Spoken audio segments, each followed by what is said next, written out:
Buenas tardes. Sí, como se decía al inicio, vamos a hacer esto en dos partes.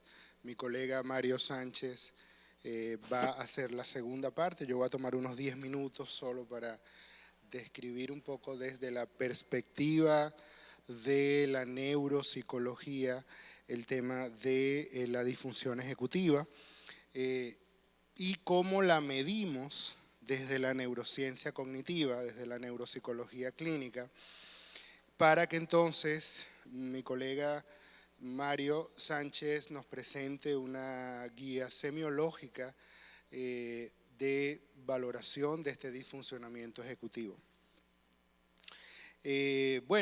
Voy a pasar muy rápidamente por estas tres estructuras, dorsolateral, orbitofrontal y el cíngulo anterior, para hablar un poco de la clínica del disfuncionamiento ejecutivo. En primer lugar, mencionar qué observamos o qué debemos observar como funcionamiento, ¿verdad? Bueno, una persona que es capaz de transformar los pensamientos en decisiones, en planes y acciones, una persona que es capaz de tener un control atencional en todas sus subfases, sostenimiento, enfoque, codificación, cambio de foco atencional, etcétera. Una memoria de trabajo competente, memoria temporal, memoria prospectiva, una persona con buena metacognición, con una funcionalidad en la capacidad de resolución de problemas en su cotidiana vida, en el accionar cotidiano, la flexibilidad cognitiva y la planeación, funciones claves, ¿verdad?, para el funcionamiento de la cotidianidad. Desde el punto de vista clínico, lo que vamos a observar en la disfuncionalidad a nivel dorsolateral es una disminución en la capacidad verbal, la fluidez verbal la vamos a observar entorpecida, sobre todo en la incapacidad de evocar palabras a partir de una consigna, pero también en la capacidad de derivar significado de las palabras, ¿no?, que escucha la persona, ¿no? Mario va a ampliar un poco esto en la segunda parte de la presentación. Una persona con déficits atencionales que hace una serie de desconexiones mientras le están hablando, se va, como yo le digo, se le va el wifi, ¿no?, cuando lo estoy entrevistando, y le vuelve la señal, entonces pierde parte del contenido y cuando termina de conversar no comprende qué fue lo que le dijeron exactamente, o si está leyendo no termina de entender qué fue lo que leyó, a pesar de que sabe leer perfectamente.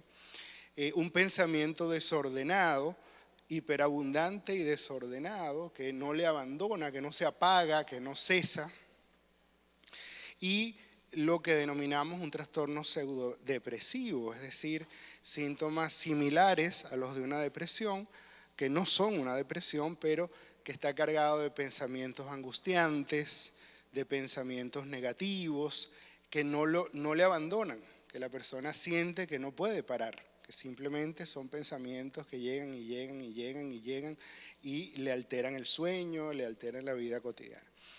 Desde la perspectiva orbitofrontal, deberíamos ver a una persona capaz de controlar sus afectos, del manejo adecuado de su conducta social, una persona que es capaz de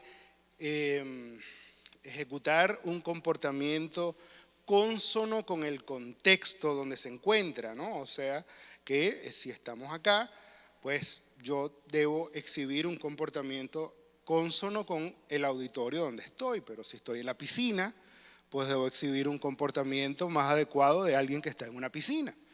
No puedo dar la charla en la piscina y estar así vestido, ni puedo estar aquí en traje de baño dando la charla. Entonces, además yo en traje de baño soy un espectáculo que no les voy a someter a eso. Pero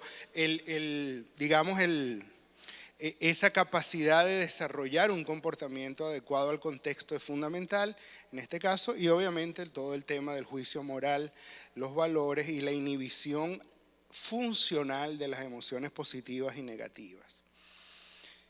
Clínicamente, lo que observamos en el disfuncionamiento ejecutivo orbitofrontal son estos cambios de personalidad, irritabilidad súbita, ¿no? Que pasan de una letargia a una irritabilidad, como si le pasaran un switch, ¿no?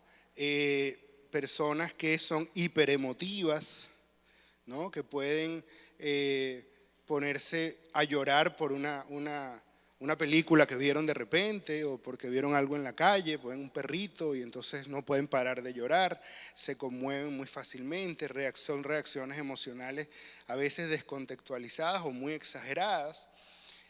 La ecopraxia y la impulsividad, que es un signo clásico, ¿verdad?, de la disfuncionalidad ejecutiva o de todas las lesiones o disfunciones prefrontales. Personas que desarrollan un comportamiento inaceptable desde el punto de vista social, alteraciones del juicio, dificultades con la empatía, la cognición social se ve afectada y estados de ánimos exaltados. Finalmente, el área anterior del cíngulo, también importante cuando estudiamos las funciones ejecutivas, deberíamos ver a una persona capaz de regular sus procesos motivacionales, capaz de detectar adecuadamente un conflicto y poder formular una solución acorde con el contexto. Claro, entendiendo conflicto, cualquier cosa, ¿no? O sea, tomo jugo de naranja o jugo de chinola, eso es un conflicto en este contexto, ¿no?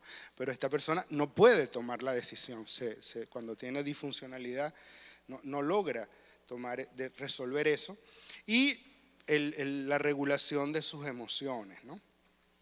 Clínicamente, lo que vamos a observar es una persona con una reducción importante de la actividad espontánea, con pérdida de la iniciativa y de la motivación, se torna apático, encerrado, alexitímico, con una restricción importante en el lenguaje, comienza a hablar de forma monosílabo o con frases muy poco enriquecidas para el nivel de lenguaje que debemos esperar en alguien de su edad. Y con mucha dificultad para el control de las interferencias, con lo cual la atención se ve entorpecida también y nuevamente el trastorno pseudodepresivo.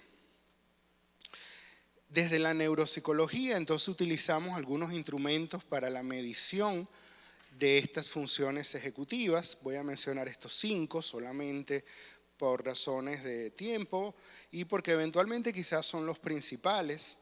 El test de trazados es una prueba muy bien validada con neuroimágenes, es una prueba que nos permite ver el funcionamiento de estas regiones prefrontales, dorsolaterales, orbitofrontales y del cíngulo anterior con muy buena validez. El test de colores y palabras de Stroop también bastante bien validado con resonancia magnética funcional, dejándonos ver que sí mide lo que dice medir.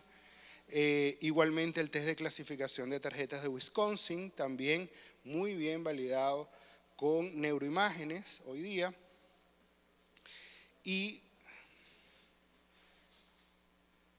el test del dibujo de la figura compleja de Rey-Osterrich, que esos símbolos que se ven ahí es una distorsión al momento de haber pasado de una computadora a la otra, pero eso ahí lo que decía era precisamente que esta prueba está validada con neuroimágenes. Esto es un estudio, un metaanálisis de validación con resonancia magnética funcional de la figura compleja de Rey-Osterrich. Finalmente, el test de ejecución continuada de Conners, también una excelente prueba para medición del funcionamiento prefrontal y que también ha sido muy bien validada con resonancia magnética funcional. Este es parte del arsenal de pruebas que usamos para medir disfuncionamiento ejecutivo en neuropsicología clínica. Una evaluación de este tipo se puede conducir en unos 40 minutos, más o menos a 1 hora, dependiendo de la velocidad de procesamiento que tenga la persona. Lo que nos va a presentar el colega Mario Sánchez a continuación, entonces, es una guía semiológica para una entrevista que va a permitir obtener información que realmente a lo largo de estos últimos años hemos visto una validación en la práctica, ¿no? en la clínica, de cómo nos sirve para obtener rápidamente toda la información clave que nos conduce luego a una evaluación de este tipo. De modo que voy a permitir a Mario Sánchez que continúe con la evaluación. Buenas tardes, buenas tardes. Entonces, psicólogo clínico, investigador. Esta guía es un trabajo simple que tomó mucho tiempo, que fue hecho muy laboriosamente. Ya alguna vez presenté partes de esto aquí, hablando de un estudio que hicimos en el año 2020 y otro que hicimos en el 2017 en la República. ¿Puede pasar? Yo puedo pasar a la próxima, usted no, yo. Entonces, para resumir lo que ellos les dicen, lo que me pasaba a mí, que vengo de la psicología clínica, ultra clínica, psicoanalítica, si usted quiere inclusive, como buen porteño que soy, desde ahí llego hasta aquí. Y llegando hasta aquí, poco a poco voy entendiendo cuál es el valor de la función, para mí, de la función ejecutiva y la importancia de la disfunción. Estaba muy atento a lo que usted decía, porque evidentemente pensar que simplemente es una estupidez, que el tema de que la glucosa pueda a ese punto crear este tipo de situaciones, es todo tan sensible en lo que estamos tocando, y se meten moléculas tan violentas a veces para responder a cosas tan sensibles, que uno tiene que tener mucho cuidado. Pero en todo caso, efectivamente, si vamos a buscar las funciones ejecutivas, mis colegas franceses, yo me formé en Francia luego, le van a decir, por ejemplo, eso que les interesa mucho y trabajan eso y clasifican eso muy ponderadamente, le van a efectivamente decir que sirve a desarrollar estrategias, etcétera, lo que César fue diciendo, él lo fue colorando, para mí ya la mitad está descrito, porque realmente ya él y yo trabajamos mucho en este campo juntos permanentemente y es imposible que no lo escuche diciendo lo que yo podría decirles. Esto es la presentación clásica, una parte de lo que él dice es la presentación clásica, y lo que a mí, y eso también evidentemente, ¿no es cierto?, clasifica estímulos externos, etc. ¿Cuándo podemos decir que hay una disfunción ejecutiva? Cuando usted tiene una no respuesta, o tiene una respuesta en exceso, o tiene una respuesta en inexistencia, y cuando tiene, a partir de situaciones orbitofrontales, una persona agitada que parece muy impulsiva, o si son de origen dorsolateral, extremadamente inhibidos, sí parecen pasivos. La clásica disfunción ejecutiva, la clasificación más aglutinada de disfunción ejecutiva es el síndrome de déficit de atención. Hay disfunciones ejecutivas que se miden separadamente, que son desorganizadas, que no llegan a ser un déficit de atención y que son simplemente... ¿Y por qué esto tiene importancia? ¿Por qué esto? Fíjense la forma clínica. Lo que nos interesaba transmitir y tratar de compartir con ustedes es no qué es lo que nosotros clasificamos, sino qué es lo que el sujeto vive. Qué es lo que el sujeto vive realmente cuando tiene una disfunción ejecutiva. Un francés le va a decir tiene dispraxia, tiene dislexia, tiene discalculia, tiene Eso es una mirada exterior. Esto empieza a ser una mirada un poco más interior, o en todo caso una tentativa de una mirada un poco más interior. Esto simplemente, sí. Ustedes van a ver aquí que lo que vamos a empezar a categorizar con un paciente cuando lo sometemos a este tipo de interrogatorio, y le vamos preguntando, esto lo utilizamos con distintos sujetos, sujetos que son capaces de responder y sujetos donde la madre finalmente termina respondiendo más rápidamente que él a la pregunta que le estamos preguntando. Lo primero que vamos a buscar es la forma del pensamiento. Y en la forma vamos a preguntarnos si es hiperabundante o no, si es rápido o no y si es desordenado.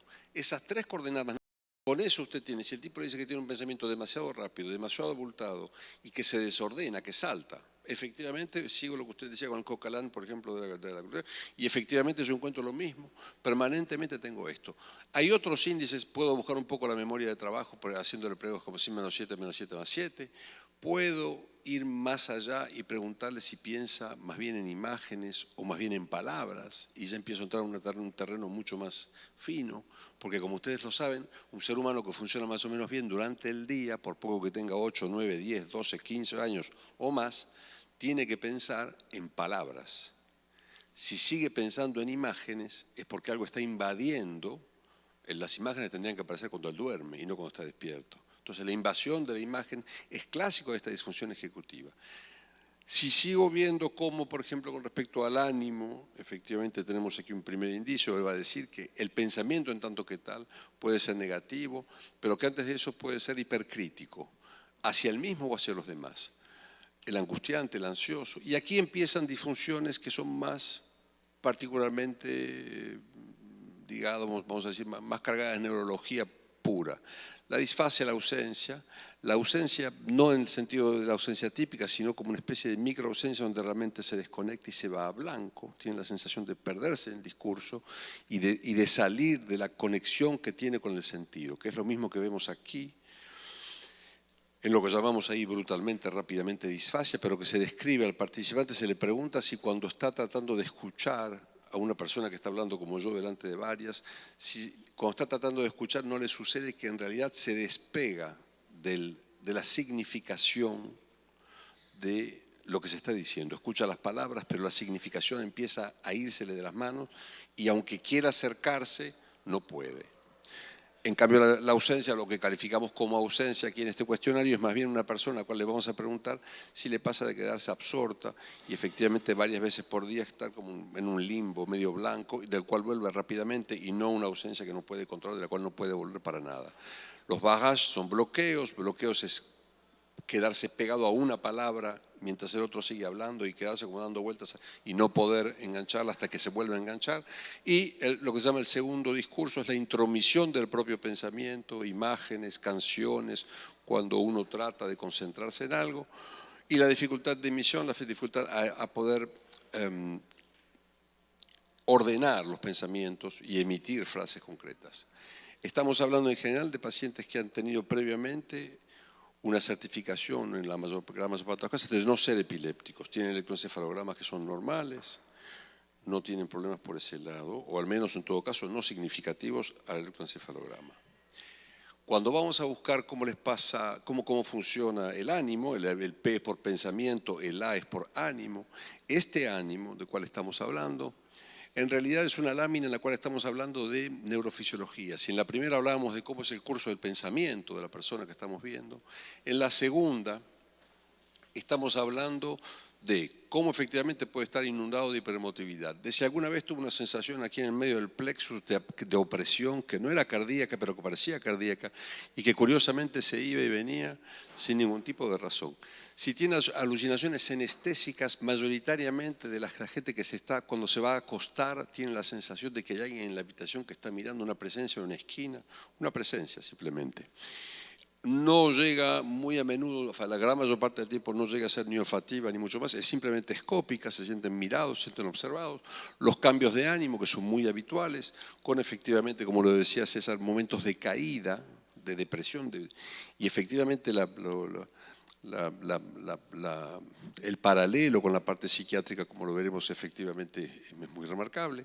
Y vamos a buscar la enuresis, hasta qué edad se hacen pis en la cama, hasta qué edad realmente controla o no el esfínter, o el esfínter se pone a controlar, en qué medida pueden efectivamente encontrar cómo divertirse, con qué encontrar algo que les permita cambiar de humor y mejorarlo, y en qué medida tienen esa energía, en qué energía. Lo que llamamos hipomanía no es realmente hipomanía, pero simplemente una sobreenergía, la sensación de tener energía de más, o al contrario, lo que llamamos letargo es la dificultad a encontrar esa energía, es sentir más bien que les falta mucha energía, que están la mayor parte del tiempo luchando para tratar de obtener esa energía y ponerla en funcionamiento y hacer algo, comenzar y poder terminar algo.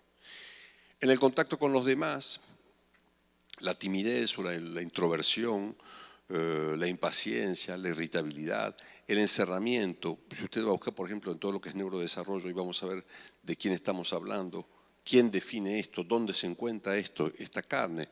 Estamos hablando de niños autistas, niños que tienen dificultades a sostener una mirada que la mirada les cuesta en tanto que significación, en tanto que capacidad de entender lo que el otro me envía con el mensaje de su mirada, y que sin embargo sí van a tener una tendencia a preguntarse mucho qué es lo que los demás piensan de ellos y cómo estos otros los están calificando, los están criticando o no criticando en su mente. Muy a menudo van por ahí. Muy importante el tema del sueño, porque el tema del sueño, yo hablo de niños, pero nosotros tratamos niños, adolescentes, adultos. El sueño es, como ustedes lo saben, una especie de problema general que se vive a nivel mundial. Y en realidad de lo que nos dimos cuenta era que efectivamente todas estas personas que vivían estas disfunciones también vivían la disfunción de un cerebro que no logra entrar en el sueño, que no logra sostener el sueño correctamente y que no logra tener un despertar que sea correcto. Las tres fases.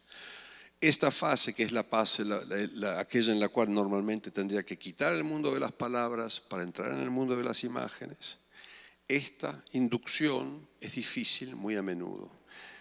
Mantener el sueño sin interrupciones es efectivamente también difícil para estas personas. La mayor parte del tiempo, muy significativamente, tienen interrupciones en la manera.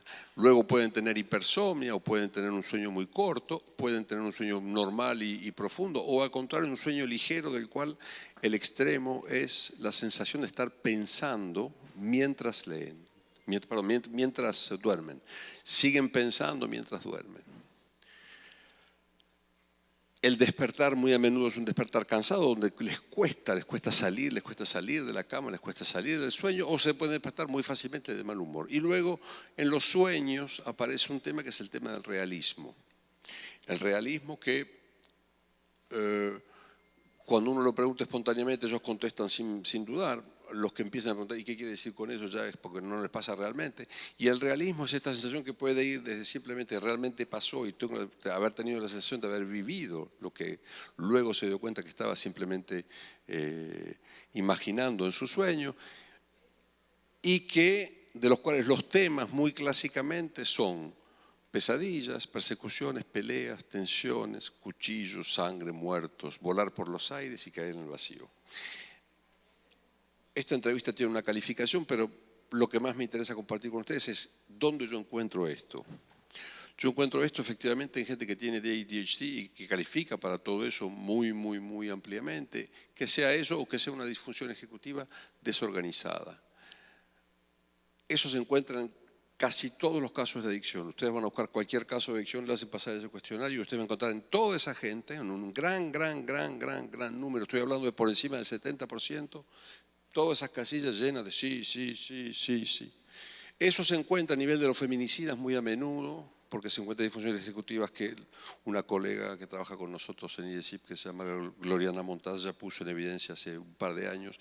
Y efectivamente, en este tipo de casos se encuentra muy a menudo gente que tenía este tipo de situaciones. Esto se encuentra muy altamente significado en la gente que tiene problemas de delincuencia.